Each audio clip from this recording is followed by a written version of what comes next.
सबसे अच्छा ये को मेरा प्रणाम। मैं देश की बेटी। इस देश में बेटियों को कन्या कहा जाता है।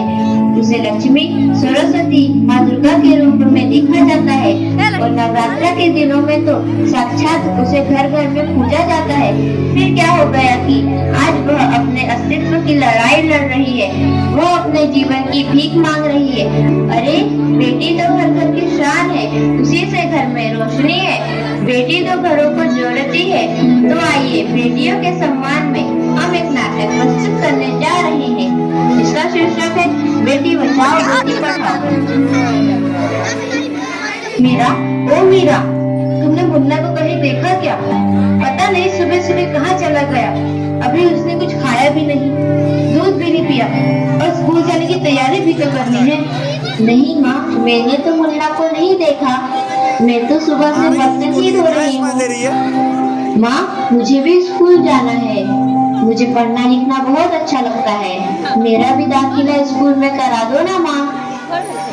ए छोरी, बड़ी है स्कूल जाने वाली, घर के कामकाज अच्छे से सीख ले। आगे चलकर यही तेरे काम आने वाले। पढ़ लिख कर कौन सा तुझको कलेक्टर बनना है? जल्दी जल्दी बर्तन साफ कर। माँ जी, मीरा को भी स्कूल में दाखिला दिला दीजिए ना। उसे भी पढ़ना लिखना जरूरी है। तू चुप कर। पढ़ना लिखना ये तो केवल लड़कों का काम है। उन्हें आगे चलकर घर गृहस्थी की जिम्मेदारी जो संभालनी होती है। कलम कुछ पैसा अरे क्या हो रहा है? कौन किसकी जवाबदारी संभाल रहा है? और हमारी मीरा बेटी क्यों रो रही है?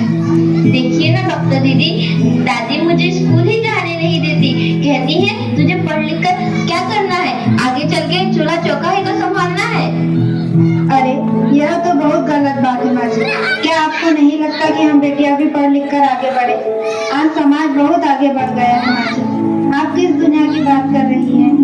हम 21वीं सदी में जी रहे हैं। मैं आज ही टीचर दीदी से बात कर मीरा का दाखिला स्कूल में कराती हूँ। और हाँ, मैं तो यहाँ इसीलिए आई थी कि मुन्ना को पोलियो ड्रॉप दिया कि नहीं।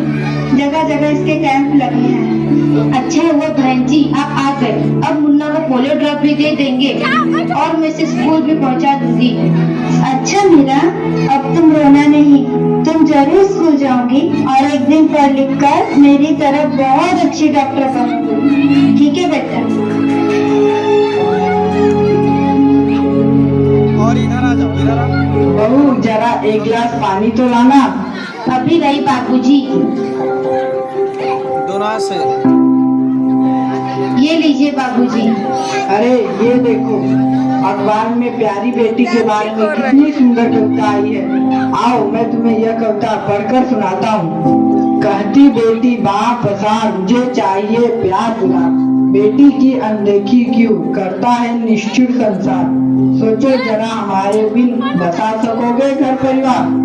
गर्भ से लेकर यौवन तक मुझ पर लटक रही तलवार।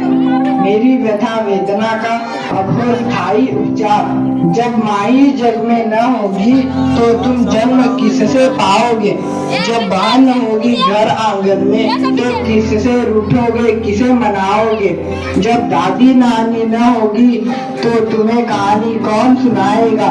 जब कोई स्वप्न सुंदरी ही न होगी तो तुम किससे ब्याह रचाओगे। जब घर में बेटी ही न होगी तो तुम किस पर लाड लुटाओगे। जिस दुनिया में स्त्री ही न होगी उस दुनिया में कैसे रह पाओगे। जब तेरे घर में बहू ही न होगी तो कैसे वंश आगे बढ़ाओगे। नारी के बिन जग सुना है, तुम ये बात कब समझ पाओगे। हाँ तो भाग्यवान, कैसी लगी यह कविता, है ना मजेदार? काहे की मजेदार कविता मुझे नहीं आई पसंद। अरे कोई घर में है क्या? आइए आइए टीचर दीदी, हम आप ही का इंतजार कर रहे थे। हाँ जरा मैं कुछ दिनों के लिए बाहर चले गए, इसलिए यहाँ नहीं आ पाई। डॉक्टर बहन जी कह रही आपने मेरा कभी तक दाखिला नहीं कराया। ये तो बहुत होनहार छात्र है, हमेशा अच्छे अंक लेकर उत्तीर्ण होती है। हाँ मैं भी तो यही चाहती हूँ कि मेरा स्कूल जाए, खूब पढ़े, और मेरी यहाँ सुनता कौन है। हाँ हाँ खूब पढ़ाओ लड़की को और बाहर भेजो। जब कुछ गलत सलत हो जाएगा ना तो मुंह छुपाने की भी जगह नहीं मिलेगी। अरे माँ जी, आप कहाँ की बात कहाँ लेकर बैठ गए। मीरा को 10वीं तक तो पढ़ाई पूरी कर लेने दीजिए, आगे के पढ़ाई के बारे में बाद में सोचेंगे। हाँ टीचर दीदी, हम मीरा को अवश्य स्कूल भेजेंगे। मैं उसे मेरे जैसा अनपढ़ नहीं रहने दूंगी, उसे खूब पढ़ाऊंगी। कल मीरा को तैयार रखना, मैं उसे लेने आऊंगी। क्यों दादाजी, सही कहा ना मैंने?